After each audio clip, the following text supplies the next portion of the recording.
Bienvenidas y bienvenidos a una nueva emisión de Plan Agropecuario TV. Es un gustazo reencontrarnos a través de la pantalla de Campo Rural TV, llegando a lo largo y ancho del país mediante la señal de DirecTV, también a través de varios de los canales de cable del interior que toman esta señal, este programa, también a través del canal de YouTube del Plan Agropecuario, la forma que tienen muchas veces los productores de, en momentos que pueden, que tienen la posibilidad de descansar, de estar tranquilos tomando mate, conectarse a través de la computadora y mirar el programa que está disponible en el canal de YouTube del Plan Agropecuario. Les comentamos que hoy vamos a tener un programa riquísimo, vamos a tener la palabra de técnicos del plan, vamos a tener la palabra de técnicos del Secretariado Uruguayo de la Lana, compartir algunos audiovisuales referidos a las acciones que viene realizando la institucionalidad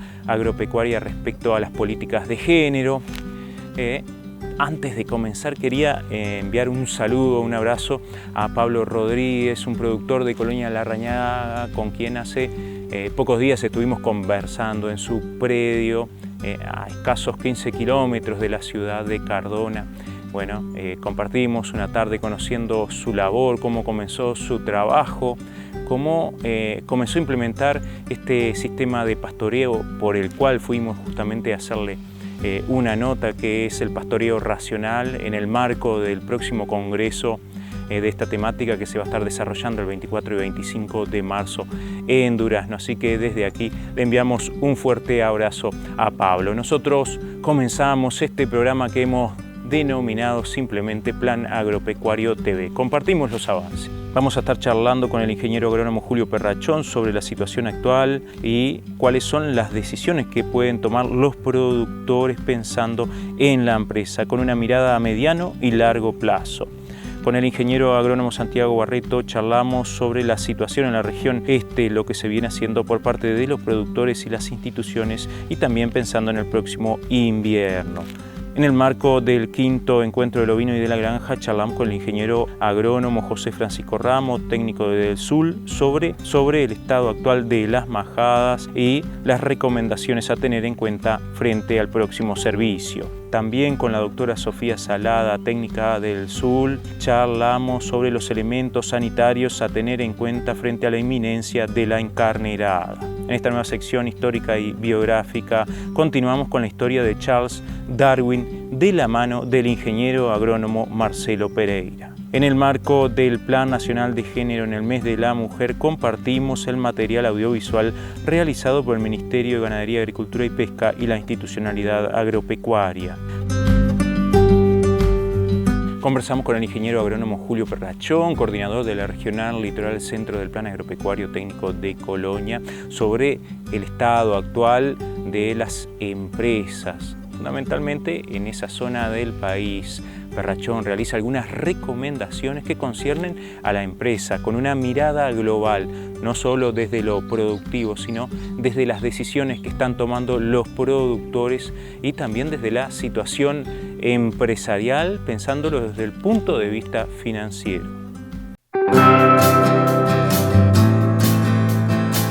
En esta época fundamentalmente de incertidumbre, preocupación, crisis forrajera, económica, financiera, lo que nosotros hemos visto en la experiencia de más de 25 años donde han pasado diferentes tipos de crisis, primero estar con los pies sobre la tierra. Ahí tenemos que usar la cabeza, el corazón, tener los oídos bien abiertos para escuchar, los ojos para observar. Y bueno, creo que todo arranca por la empresa, la parte productiva, económica, financiera, pero también por la familia. Y lo que nosotros planteamos ahí es, por supuesto, hacer un análisis económico-financiero, un flujo de caja sencillo, qué es lo que va a entrar, qué es lo que va a salir, de las obligaciones, cuáles son urgentes, cuáles podemos aplazar, cuáles podemos aplazar, negociar con los que vamos a aplazar, no nos olvidemos, si hay créditos a pagar, cuál podemos renegociar, cuál tenemos que sacar. Esa es fundamental. sencilla, un lápiz, una hoja, un cuaderno, sacar cuentas. Lo otro, una presupuestación forrajera, cuántos animales tenemos, qué fibra necesita, cuántos kilos, multiplicar, pensar en 5 o 6 meses de dónde va a salir y si no sale, tomar medidas, aprovechar los mercados, la situación, que creo que esta seca es diferente a la otra. Y lo que proponemos también es pasarlo a un papel, charlarlo, por supuesto con la familia, decirlo, que eso ayuda a reafirmar, no quedarse solo, aislado y pensar que es el único problema, compartir con vecinos, con grupos, con técnicos asesores o de instituciones, que hay muchas. Eso es importante, socializar la idea, con toda seguridad recibir otras opciones y bueno, después de analizar los datos que tenemos en nuestro predio con la situación que tenemos, tomar decisiones y ejecutar. Y ahí, como siempre se dice en el plan agropecuario, de esta situación con algún rajuñón vamos a salir. Lo importante es salir lo menos rajuñado posible, siempre pensando en qué vamos a sacrificar y qué no, y en general, por supuesto, la familia por delante, la parte productiva. Y ahí también la idea siempre es dejar esa máquina por lo menos moderando para cuando esto se revierta, lograr producir rápidamente para que ingrese dinero nuevamente. Son decisiones, cada predio es un mundo. Lo otro también característica, diversificar y hacer el éxito, creemos, de esta situación difícil es tomar muchas pequeñas decisiones para lograr embocar la mayoría y que el resultado sea lo mejor posible. Pero de vuelta, no desconozcamos que con algún rajuñón vamos a salir y de vuelta, una familia unida, que se hablen las cosas, que se ajusten, es importantísimo. Y el otro factor que creo que es positivo o negativo según cómo se utilice, el uso del crédito. El uso del crédito es fundamental, creo que a diferencia de otra seca es una ventaja, hay de todo tipo, pero ahí también sentémonos tranquilos, decir cuál es la fuente de crédito, qué característica tiene, qué obligaciones, y después lo otro, ese dinero que va a ingresar, dos cosas importantes. ¿Para qué lo voy a utilizar? Se supone que en algo que me reintegre dinero rápidamente, y lo otro que no nos podemos olvidar, cómo lo vamos a pagar en el tiempo. Porque este crédito puede ser muy bueno, pero si tomamos una mala decisión en dónde lo colocamos, puede ser un arma peligrosa. Lo que decimos, pensemos, saquemos cuenta, consultemos, definamos cuánto y en dónde, y después ejecutarlo. Y de vuelta, hagámonos las preguntas, el qué, cómo y para cuándo, y cuándo lo vamos a volver a pagar. Creo que esas son cosas fundamentales y de vuelta, con la cabeza abierta, el corazón, esto también es mucho de meterle corazón, los ojos abiertos, los oídos, socializar, discutir y ejecutar para lograr que las mayores decisiones que tomemos acertemos la mayoría.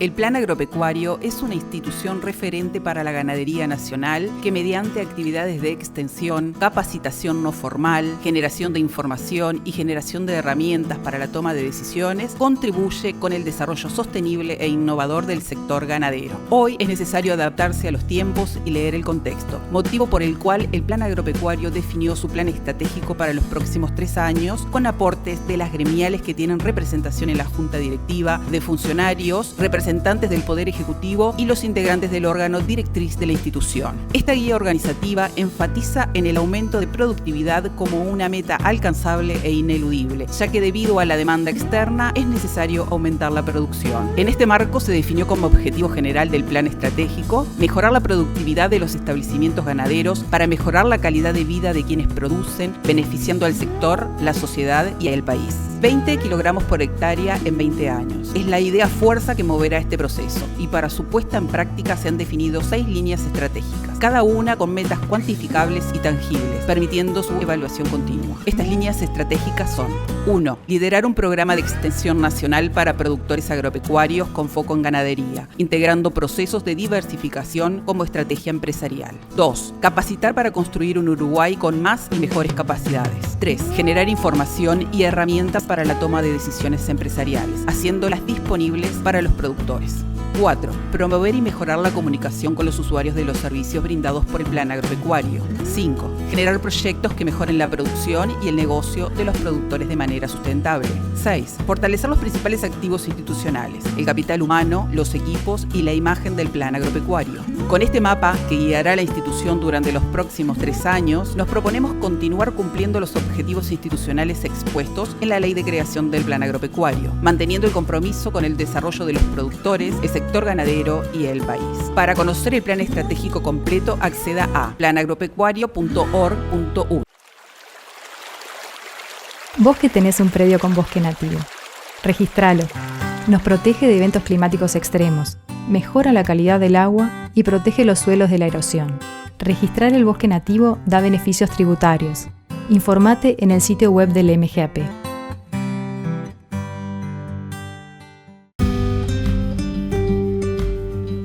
Visitamos 33, allí conversamos con el técnico del Plan Agropecuario en ese departamento, el ingeniero agrónomo Santiago Barreto, que se refiere al estado de las pasturas del ganado, a la situación de las empresas en esa región, en la región este, y qué se viene haciendo por parte de los productores y también de las instituciones, qué están pensando, qué decisiones se están previendo tomar para la próxima estación, como es el invierno, una estación donde la producción de pasto se ve limitada.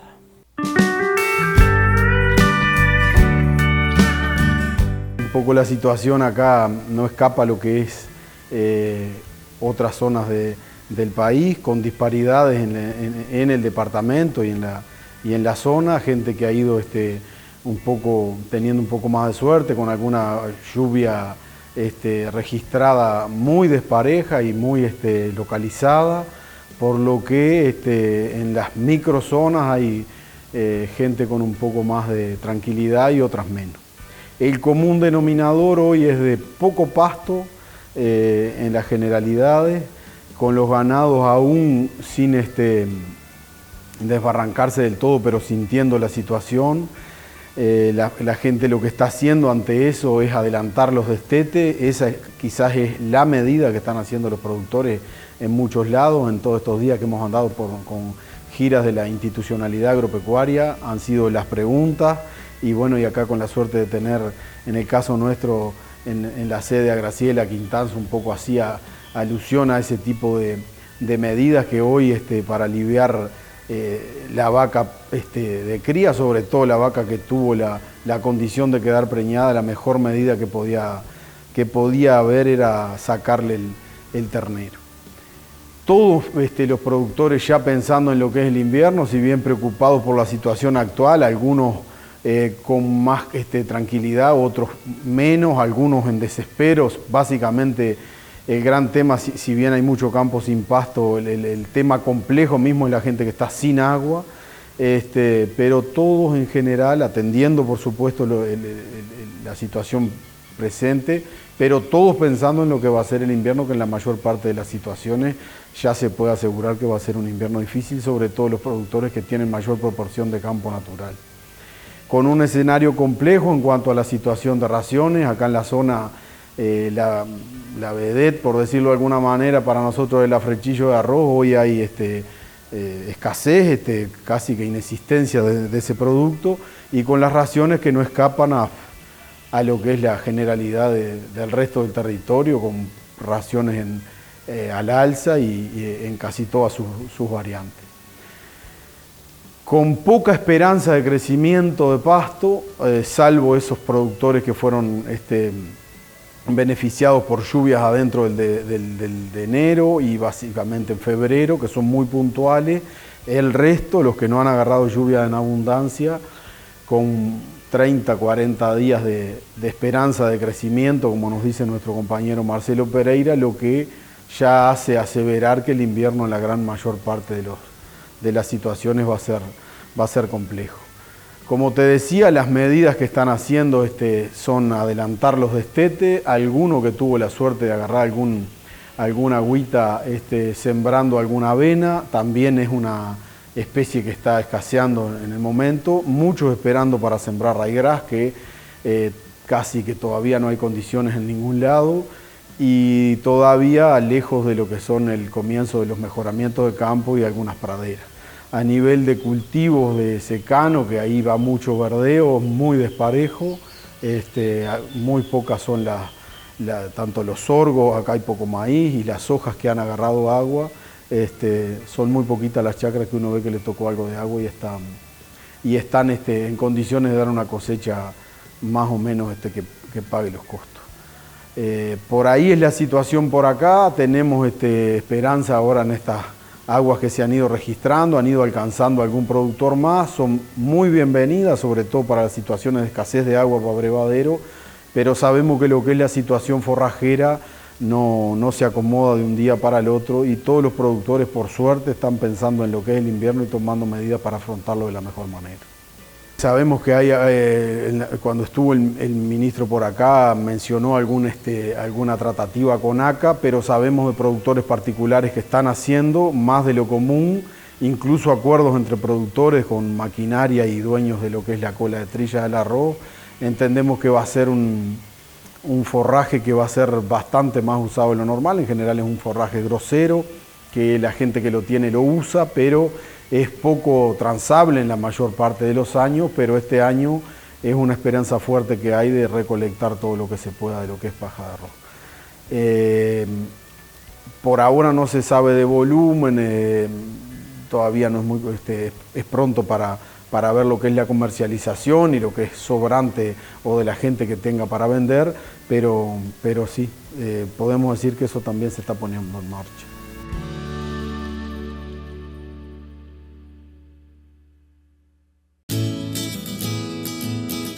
El Plan Agropecuario fue creado en 1996 como persona jurídica de derecho público no estatal, siendo dirigido por una junta integrada por representantes del Gobierno Nacional y de gremiales de productores. Somos referentes en extensión, capacitación no formal y generación de información. A través de estas acciones contribuimos con el desarrollo sostenible e innovador de la ganadería y sus productores. Partiendo de un enfoque sistémico, abordamos distintos temas vinculados a los ciclos biológicos de animales y pasturas, al manejo de los predios, así como aquellos aspectos sociales y económicos propios de su funcionamiento. Como extensionistas, trabajamos en el territorio organizados en 4 unidades regionales, mientras que en Montevideo se gestionan los programas transversales de la institución. Capacitación. Nuestra propuesta de capacitación se diseña de manera flexible, contribuyendo a la formación de capital humano para el desarrollo sostenible de la producción ganadera, acompañando los cambios e innovaciones que surgen en el sector. Realizamos esta labor mediante cursos presenciales y a distancia por Internet, con el fin que el conocimiento sea accesible para la mayor cantidad de personas posible. Extensión. Entendemos que las actividades de extensión tienen como objetivo la difusión de temas vinculados a los sistemas productivos y las desarrollamos mediante charlas, jornadas, giras y talleres, haciendo énfasis en el aprendizaje de productor a productor mediante el intercambio de experiencias. Al igual que la capacitación, muchas de estas actividades son coorganizadas con distintas instituciones públicas y privadas, teniendo en cuenta las demandas y necesidades de cada zona. Generación de información. A escala predial ejecutamos diferentes proyectos que nos permiten comprender y difundir manejos adecuados a las finalidades de cada productor, obteniendo información y haciéndola disponible mediante publicaciones y otras herramientas que colaboran con la toma de decisiones productivas. La labor que cumplimos se difunde a través de diferentes medios de comunicación tradicional, así como en el sitio web institucional, redes sociales y la revista del Plan Agropecuario que se publica desde 1973. Apostamos al desarrollo sostenible de la producción ganadera y su gente mediante la integración de conocimientos y la construcción de capacidades. Plan Agropecuario. Trabajamos para el campo y su gente.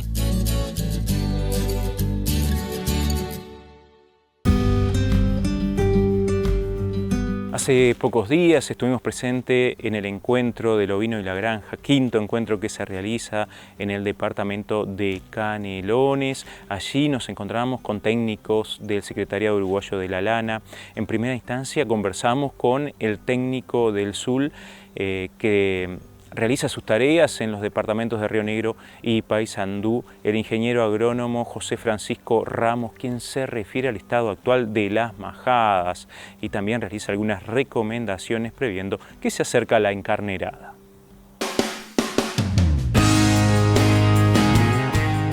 Ya estamos iniciando el tercer mes del año, ya estamos en marzo. La mayoría de las majadas del país están próximas a iniciar los servicios, o algunas de hecho ya los han iniciado. La mayoría de majadas del país se encarneran entre fin de verano, principio de otoño. Sobre todo quizás los sistemas más orientados a la producción de carne, con la premisa de tratar de llegar con un cordero a fin de año con el mayor tamaño posible, con el mayor peso, realizan encarneradas relativamente tempranas de fin de febrero, principio de marzo.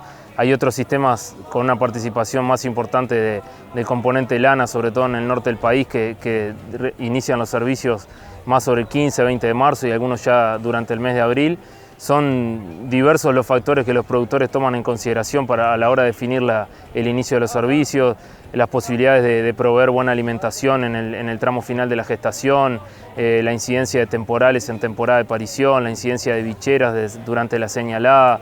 Y bueno, más allá de eso, sabemos que para todas las razas el otoño es la estación donde hay mayor fertilidad y prolificidad, y sabemos que la elección de la época de servicio es determinante en el sistema ovino, porque va a determinar las condiciones a las que estará expuesta la majada durante la temporada de servicios. Y bueno, también de lo que hagamos en esta época va a depender el potencial de señalada que empecemos a construir entre las ovejas que quedan preñadas y la cantidad de corderos que están gestando cada una de ellas. Así que en general las majadas se encuentran en buena condición sanitaria. Ha sido un verano relativamente seco, de manera que si hubo una buena revisación de los carneros, si hubo un examen de aptitud reproductiva, si hubo un examen de aptitud reproductiva también en las hembras, revisando boca, patas, ubre, condición corporal, y en el caso de las borregas o corderas que se incorporan a la majada de cría, si tienen un buen peso, que el peso es el determinante, estamos pensando en que tengan un 80% del peso adulto,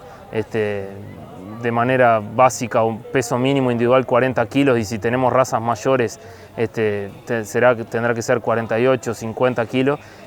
Vamos a iniciar de buena manera el ciclo reproductivo, y en lo que refiere a la zafra, viene siendo una zafra con muy buenos porcentajes de colocación. En el norte del país mucha avidez por genética de lana fina, sobre todo para acelerar los procesos de afinamiento, mucha gente buscando cruzar con razas de lana fina para valorizar el producto lana, y en otros sistemas como los que son más tal vez frecuentes aquí en el sur del país, muy buenas colocaciones en las razas carniceras, mucha demanda, mucho entusiasmo, y creo que bueno, más allá de las dificultades que enfrenta el rubro, que han sido extensamente documentadas, hay mucha gente entusiasmada, con muchas ganas, y eso es muy saludable. Y bueno, en esta época del año lo principal es destinar a la reproducción animales aptos, que eso nos va a asegurar tener un buen desempeño reproductivo. Principales recomendaciones a esta altura del año, como decía en la primera intervención, es destinar a la reproducción animales aptos. Ya durante el servicio podemos hacer trabajos para facilitar el encuentro de ovejas-carnero, repuntar la majada, hacer encierres nocturnos.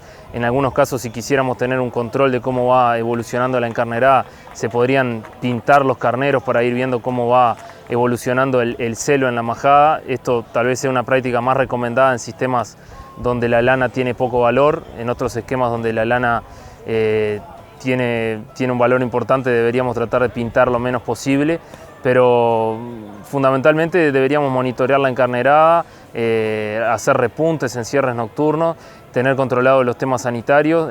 Uno de los aspectos importantes también a esta altura del año es la dosificación estratégica contra parásitos internos previo a la encarnerada, ya que eventos de parasitosis pueden tener un impacto negativo en el desempeño reproductivo. Y bueno, después, una vez que haya pasado la encarnerada, vendrá tiempo de hacer la ecografía y tener una idea más o menos cabal de cuáles han sido los resultados reproductivos de nuestras majadas.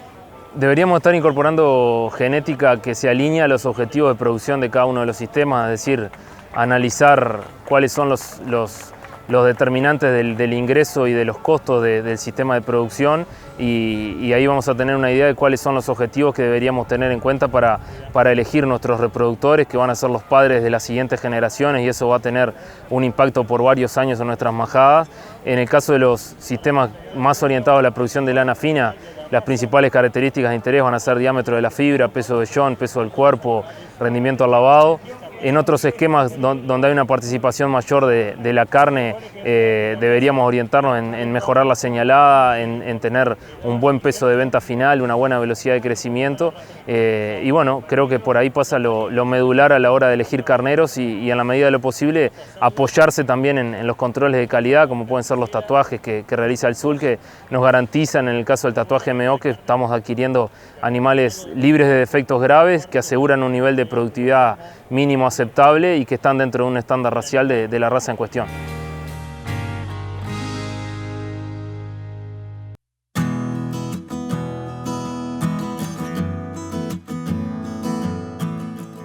El Plan Agropecuario es una institución referente para la ganadería nacional que, mediante actividades de extensión, capacitación no formal, generación de información y generación de herramientas para la toma de decisiones, contribuye con el desarrollo sostenible e innovador del sector ganadero. Hoy es necesario adaptarse a los tiempos y leer el contexto, motivo por el cual el Plan Agropecuario definió su plan estratégico para los próximos 3 años, con aportes de las gremiales que tienen representación en la Junta Directiva, de funcionarios, representantes del Poder Ejecutivo y los integrantes del órgano directriz de la institución. Esta guía organizativa enfatiza en el aumento de productividad como una meta alcanzable e ineludible, ya que debido a la demanda externa es necesario aumentar la producción. En este marco se definió como objetivo general del plan estratégico mejorar la productividad de los establecimientos ganaderos para mejorar la calidad de vida de quienes producen, beneficiando al sector, la sociedad y al país. 20 kilogramos por hectárea en 20 años. Es la idea fuerza que moverá este proceso, y para su puesta en práctica se han definido 6 líneas estratégicas, cada una con metas cuantificables y tangibles, permitiendo su evaluación continua. Estas líneas estratégicas son: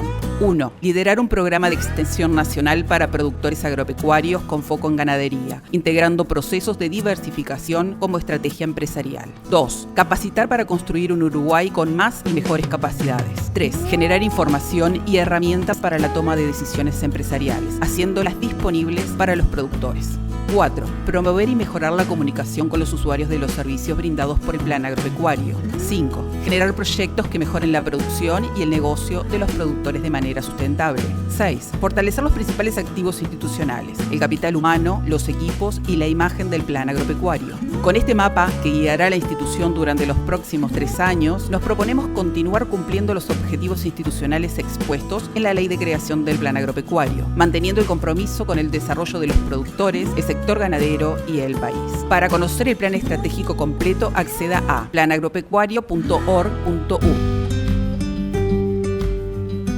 En el marco de este 5º encuentro del ovino y de la granja, también charlamos con la doctora Sofía Salada, veterinaria del Secretariado Uruguayo de la Lana, quien se refiere a algunas recomendaciones técnicas a tener en cuenta, ya que se acerca la encarnerada. Precisamente para esta etapa del ciclo de la majada nos da algunas pistas. También se refiere al plan sanitario como una herramienta muy importante para la prevención y el control de enfermedades.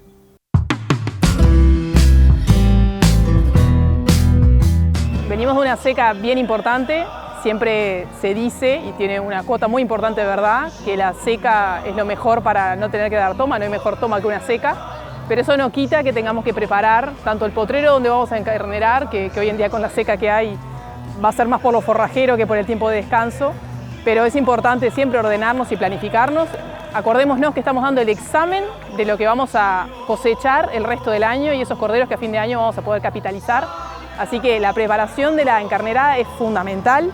Es importante revisar esos vientres que estén aptos, que la ubre de los animales, de las hembras, estén en condiciones, que aquellas ovejas que hayan hecho alguna problemática como un prolapso o alguna dificultad al parto, las tengamos identificadas, podamos sacarlas de nuestra majada, porque eso va a hacer que pasemos menos trabajo. Sin duda ver que esa dentición esté en condiciones para poder dar otro cordero, y esa condición corporal que tiene que ser mayor a 3 es fundamental. En el caso del macho vamos a revisar ese macho en lo que es la visión, en lo que es la dentadura, en cómo están esos maxilares, que se encuentren bien, porque eso es altamente heredable, en el caso de la hembra también. Que no haya llagas de pecho, que el pecho esté bien, porque es donde el animal se apoya para servir a la hembra. Y después lo que es toda la zona del aparato reproductor, por supuesto, hacer un buen examen de pene, prepucio y testículos, buscando esas alteraciones que, bueno, que en el mejor de los casos podemos detectar. Recordemos que siempre es bueno asesorarse en este sentido. El papel de un veterinario acá vale la pena, siempre vale la pena, pero en este caso vale la pena más todavía porque, bueno, estamos, como decía, preparando ese resultado que vamos a cosechar a fin de año. Es importante hacerlo con toda la conciencia de lo que implica.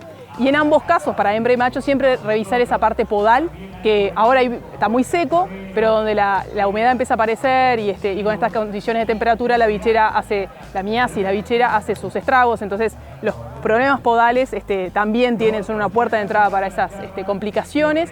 Tengámoslo en cuenta, hay posibilidades de sacarse en el caso del pietín, que es la enfermedad infectocontagiosa más común, hay posibilidades de sacársela de encima, hay muchas estrategias, hay mucha información sobre el ovino en este país generada con muchísima contundencia y rigor científico. Usémosla, asesorémonos, tenemos técnicos en el sur con todas las ganas para hacerlo y hay un montón de veterinarios también y agrónomos ni que hablar en poder asesorar. En lo sanitario tenemos que ser veterinarios, pero en todo lo que es el rubro, siempre busquemos ese asesoramiento que se ve reflejado en los resultados y, como siempre decimos, el ovino no da trabajo, uno pasa trabajo si no hace lo que tiene que hacer para preparar las distintas estaciones del año. Los establecimientos que están asesorados tienen un plan sanitario anual que tiene una parte fija, como tiene que ver con lo que son las enfermedades infecciosas, que con vacunas en momentos estratégicos nos cubrimos, como puede ser la vacuna contra ictigma en el cordero, que es una raspadurita en lo que es la verija por única vez en la vida. En el caso de la oveja, una vacuna clostridial contra enfermedades clostridiales preparto garantiza un parto saludable en cuanto a enfermedades infecciosas y además una protección de manera pasiva en las primeras semanas de vida del cordero. Y después en esos corderos al destete y en esos corderos en la recría también.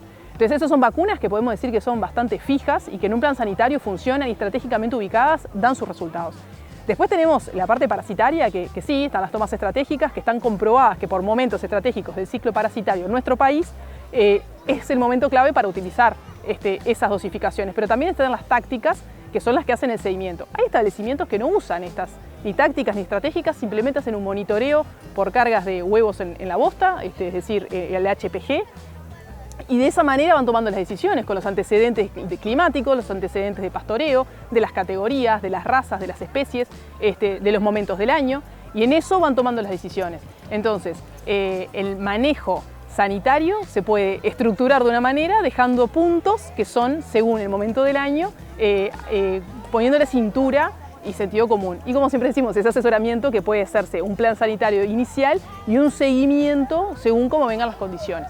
Es fundamental un plan sanitario en un sistema ovino para ahorrar dinero en sanidad, porque no estamos apagando incendios, estamos previniendo los incendios, la pérdida de animales, la pérdida en producción, ni que hablar en lo que es el manejo de parásitos externos como piojo y sarna. Hay protocolos de ingreso a los establecimientos que también son parte del plan sanitario, que nos evitan el ingreso de las enfermedades a nuestro establecimiento. Y el tema podal, lo mismo. Si nosotros prevenimos el ingreso de la enfermedad, nos estamos ahorrando un montón de plata, un montón de trabajo y un montón de disgusto.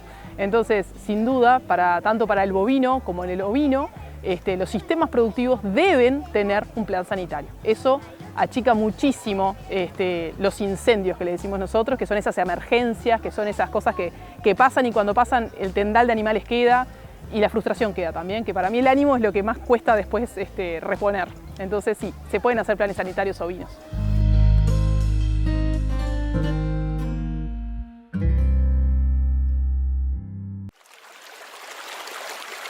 Vos que tenés un predio con bosque nativo, registralo.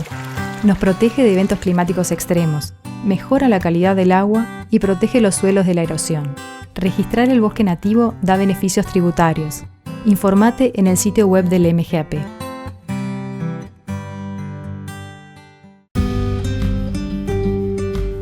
La semana pasada inaugurábamos esta sección donde buscábamos dar a conocer, mostrar, buscar historias para ser compartidas con todas y todos ustedes. Una sección que está a cargo del ingeniero agrónomo Marcelo Pereira.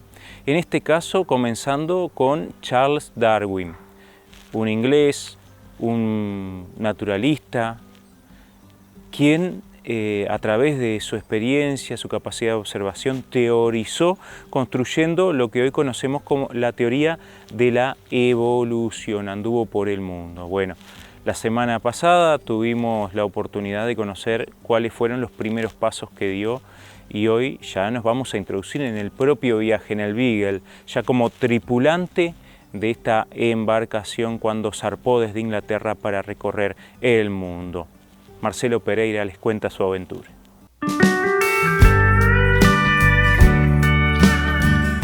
Finalmente Fitzroy acepta la compañía de Charles Darwin, el cual sube a la expedición sin paga alguna. Es más, él debía pagar, le pide al padre que le banque o que le soporte el viaje durante los años que va a estar con una partida de plata de 30 libras anuales. El primer año Darwin gasta 200 y así sucesivamente. Toda la vida el padre de Darwin lo soportó, lo bancó y una vez vuelto a Inglaterra, Darwin inclusive le pide, Carlos Darwin le pide que le compre una casa y al final, bueno, es la casa que él vive el resto de su vida, que se llamaba Down House, la casa de Down, que estaba ubicada a unos 30 kilómetros al sur de Londres. Bueno, él va provisto con muchos materiales, él había tenido unas excursiones muy interesantes, sobre todo en geología, alguna formación bastante en botánica, él sube muchas etiquetas, sube instrumentos, microscopios y cuadernos para hacer las anotaciones. El viaje por supuesto que sale en 1931, en diciembre de 1931, demora un poco en salir, él se pone muy nervioso, inclusive le aparecen unas palpitaciones y él en su autobiografía dice que él sospecha que iba a sufrir el corazón por esas cosas que tenía, sube al barco y una de las cosas que le pasa y que nunca le aflojó en los 5 años es el malestar que le causaba el barco, sobre todo que le daba lugar a vómitos y eso lo tuvo que soportar durante los 5 años. Inmediatamente se hace muy amigo de la tripulación, con los cuales jugaba backgammon, jugaba ajedrez y charlaba bastante, y también se gana la confianza de Fitzroy inmediatamente, lo cual pone en una mala situación a McCormick, que ni bien llegan a Río de Janeiro, McCormick se siente totalmente desplazado por Fitzroy, abandona el barco, vuelve a Inglaterra y ahí Darwin toma el papel estelar de naturalista de este viaje, con el cual nunca cobró. Es así que llega a Río de Janeiro, visitan Montevideo, Uruguay, la Patagonia, Cabo de Hornos, en Chile presencia un terremoto, está en Perú y llega a las famosas Islas Galápagos, donde observa cosas que le dan lugar, más otras cosas que observó en Patagonia y acá en Uruguay. No hay que olvidarse que él observó las mulitas o los tatúes, pero a su vez observó los fósiles de los cliptodontes, y ahí empieza a elaborar el principio, la detonación del principio de elaboración de la teoría de la evolución. Darwin no era una persona cuantitativa, era una persona que tenía un gran poder de observación, y algunas personas hablan del método Darwin, que él lo hizo capaz que sin saberlo, pero era una persona que observaba, etiquetaba todo, escribía absolutamente todo, y uno se pregunta, hoy en día tenemos muchos medios, celular, para grabar, para sacar fotos, y muchas veces dejamos pocos registros. Darwin hizo un diario día por día del viaje, por eso se puede reconstruir en Uruguay qué lugares visitó, en qué lugares estuvo. Hay unas anécdotas muy sabrosas para contar la estadía de Darwin en el Uruguay y por supuesto en muchos otros lugares. Estuvo en Tahití, después estuvo en Nueva Zelanda, Australia, África, pasó por la isla de Santa Elena, Ascensión, Brasil, y vuelve y regresa a Inglaterra. Cuando uno habla de Darwin, habla de muchos personajes, ¿tá? De muchos personajes que están asociados a él. Fitzroy, que fue el comandante, el almirante, padre de la meteorología, y la primera persona que hizo un experimento sociológico, porque lo que hay que destacar es que cuando Darwin sube al barco, había 3 fueguinos, es decir, 3 nativos de Tierra del Fuego, del sur de acá de América, que habían sido, algunos dicen que secuestrados por Fitzroy, otros dicen que en realidad hay que tener en cuenta el contexto y él los había cambiado y no los había forzado, y se llamaban, en realidad eran 4, devuelven 3 y ahora les voy a explicar por qué. Eran Fuegia Basket, que quiere decir fuegia por fuego, basket por canasta, Jemmy Button, button de botón porque lo cambiaron por un botón de nácar, York Minster y Memory Boat, o sea, memoria bote. Todos nombres que hacían alusión a algo muy, muy cotidiano, muy de que pasaba día a día. Y el experimento sociológico de Fitzroy era que había rescatado o secuestrado, como ustedes quieran decir, esos 4 nativos, se los llevó a cargo de él, y eso quiere decir a costo de él, de Inglaterra, por 2 o 3 años, los educó a costo de él, y la idea de él era devolverlos, y que eso iba a causar como una difusión de la cultura inglesa, y esos indígenas o nativos de Tierra del Fuego, maoríes, y eso provocó que la gente, la gente de origen anglosajona lo desterrara, y él finalmente se termina suicidando, él mismo se degolló. Es horrible lo que le pasó. Algunos dicen que también tuvo mucha influencia, que él era un creacionista, es decir, que todo lo había creado Dios, y en su camarote había dormido el que elaboró la teoría de la evolución, un poco lo contrario al creacionismo. Lo cierto es que Fitzroy se suicidó muchos años después, como 15 años después de que Darwin hizo la publicación de su teoría de la evolución en 1859.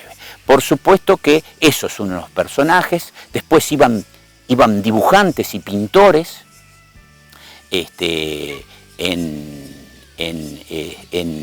el barco. El primero era Augusto Earl, que fue el dibujante que eligió Fitzroy para realizar, para dejar retratado todo lo que ocurría en el viaje. Era una persona que tenía una experiencia brutal, vivía de hacer dibujos y había recorrido todo el mundo.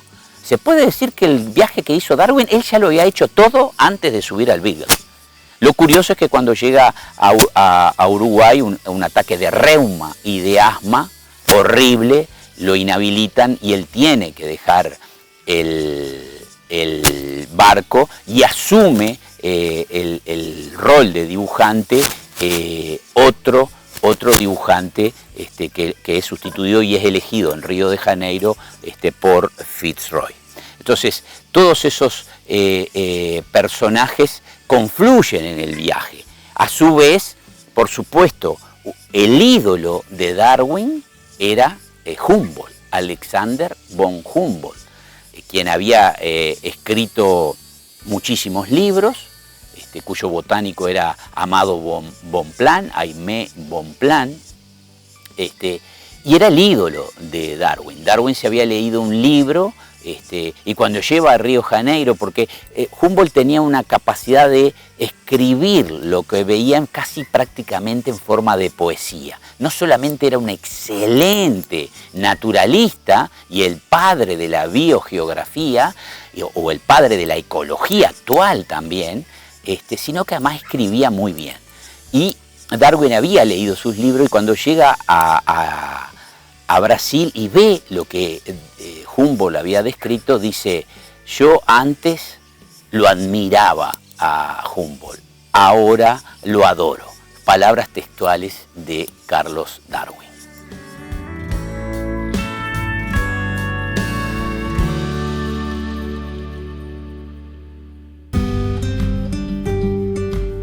En esta segunda parte de este segundo capítulo vamos a estar conociendo otras historias que se entrelazan con esta vida de Charles Darwin, con su viaje en el Beagle, desde Thomas Jefferson, desde los indios patagones, desde Wallace, un colega que llegó prácticamente en el mismo momento a las mismas conclusiones, Napoleón, Humboldt, etc. Un montón de personajes históricos que enriquecen esta historia de la mano del ingeniero Pereira.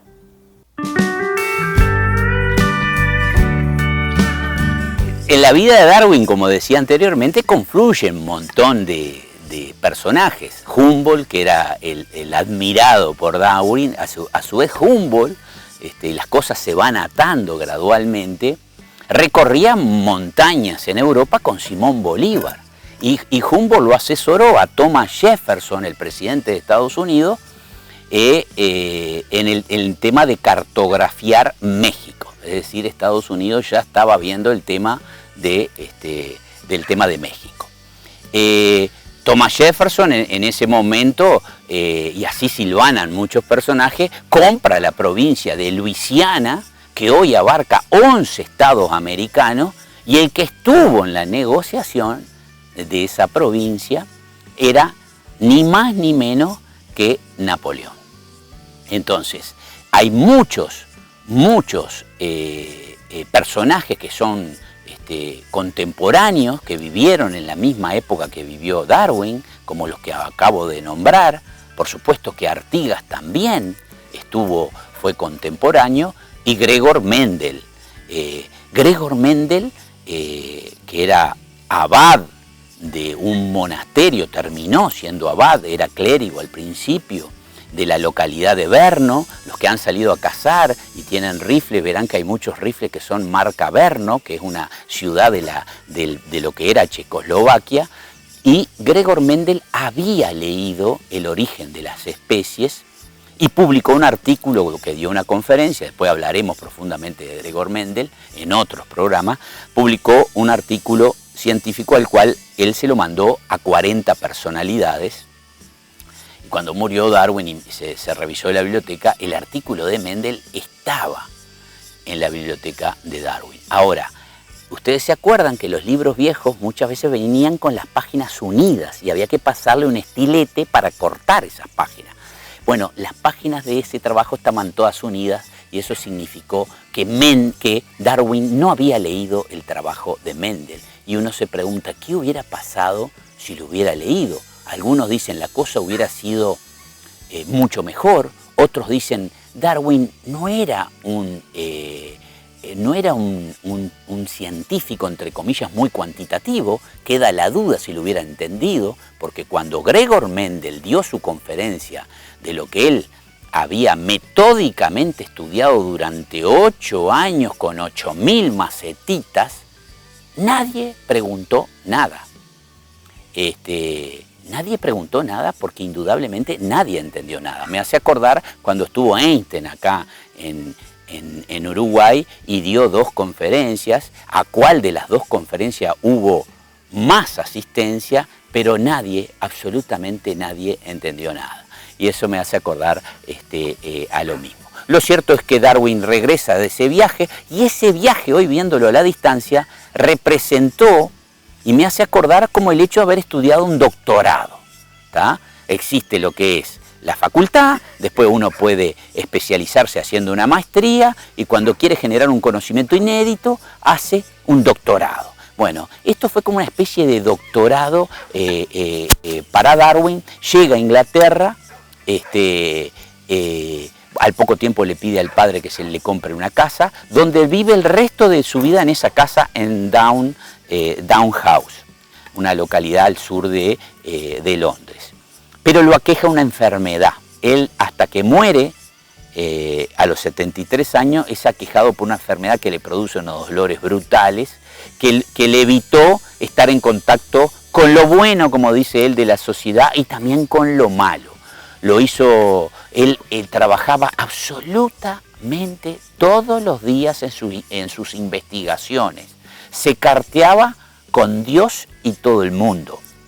Leía muchísimo, vivía haciendo experimentos, y se supone que esa enfermedad que tuvo él puede haber sido el mal de Chagas a raíz de una vinchuca que lo picó estando él en Chile.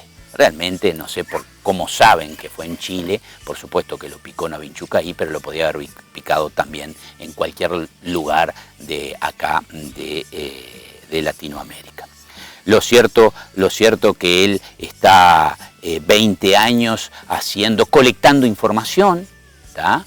Colectando información para fundamentar su teoría, y cuando ya llevaba muchísimos años de colecta, le lleva un artículo para leer, de un tal Alfred Russel Wallace. Lo lee el artículo, que venía desde el archipiélago malayo, porque Alfred Russel Wallace estaba en el archipiélago malayo, y cuando lo lee, ve que es la teoría de la evolución que él estaba tratando de terminar de darle los puntillazos finales.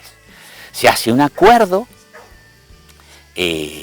para publicar un artículo en conjunto, y hay que decir la verdad, Darwin era de alcurnia y Russel Wallace no. Pero en realidad, en forma simultánea y por caminos diferentes, llegaron a la misma teoría. Posteriormente, Darwin publica su libro, que causó sensación, y siempre quedó como personaje reconocido Darwin, aunque Wallace era un excepcional naturalista con algunos detalles interesantes. Él estuvo acá en Latinoamérica, sobre todo en Brasil. Después se le hundió el barco, perdió todo lo que había colectado, tuvo 10 días a la deriva en el mar, y volvió al archipiélago malayo, donde tuvo prácticamente 8 años trabajando, y tiene tiene 2 récords Wallace. El récord de mayor identificación de especies nuevas para la ciencia en un día, con 85 especies, y era uno de los tipos que escribía muchísimo, y prácticamente a lo largo de su vida se dice que escribió un artículo científico por mes después que tenía edad para hacerlo. Darwin, no obstante eso, escribió 17 libros, y esencialmente, y esto es una opinión personal, era un botánico. Escribió algunos libros sobre las plantas trepadoras, sobre plantas carnívoras, y bueno, como les decía, es un personaje que tiene muchas facetas para investigar. Es infinita la información que hay acerca de él, así que, bueno, estaremos tratando este tema de su vida, sus viajes y la teoría en próximos programas. Así que nos reencontramos a la brevedad.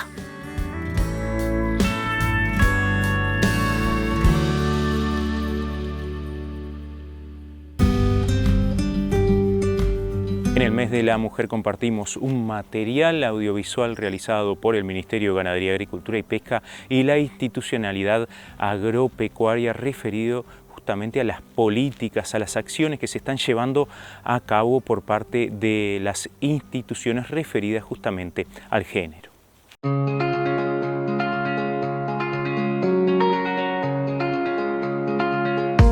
Las mujeres rurales y del agro tenemos un plan. El Plan Nacional de Género en las Políticas Agropecuarias está construido para reducir las desigualdades basadas en género. Con este plan, cambiamos el agro y mejoramos las condiciones de participación de las mujeres en las políticas públicas agropecuarias. Más de 900 mujeres y varones del medio rural y de la institucionalidad pública agropecuaria participaron en la elaboración del plan.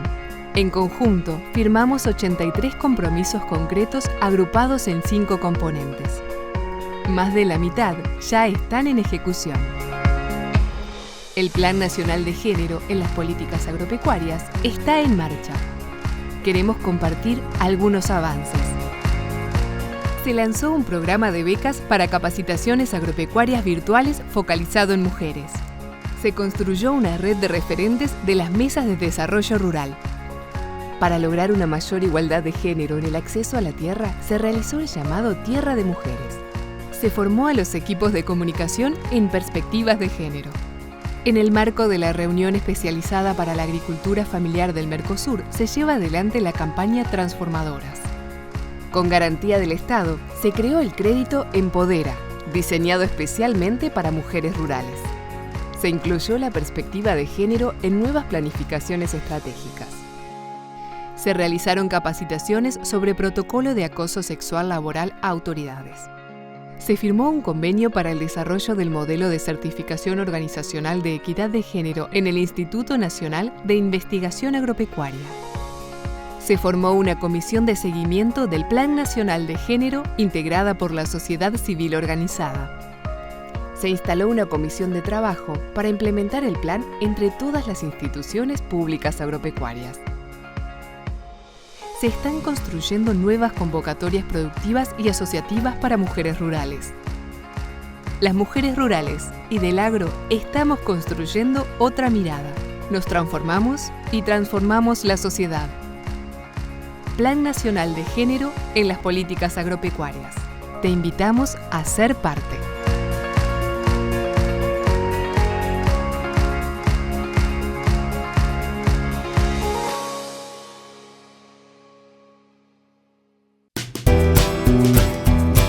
Actividades del Plan Agropecuario. El próximo 23 de marzo a las 19:30 horas en la Asociación Rural de Exposición Feria de Paysandú se va a estar realizando la actividad Actitud y Resiliencia en tiempos complicados a cargo del psicólogo Alejandro de Barbieri en la Asociación Rural Expoferia de Paysandú en el kilómetro 6,5 de la Ruta 90. Se encuentran abiertas las inscripciones para realizar el curso a distancia Recrías Vacunas, destinado a productores y jóvenes vinculados al sector. Tendrá una duración de 6 semanas, va a estar comenzando el 10 de abril y las inscripciones estarán abiertas hasta el próximo 27 de marzo. También se encuentran abiertas las inscripciones para realizar el curso dirigido a técnicos vinculados con el sector agropecuario, curso denominado Facilitación de Procesos Decisionales en Sistemas Agropecuarios. Tendrá una duración de 10 semanas, va a estar comenzando el 13 de abril y las inscripciones estarán abiertas hasta el 10 de abril. Toda la información disponible en la página web de la institución, planagropecuario.org.uy.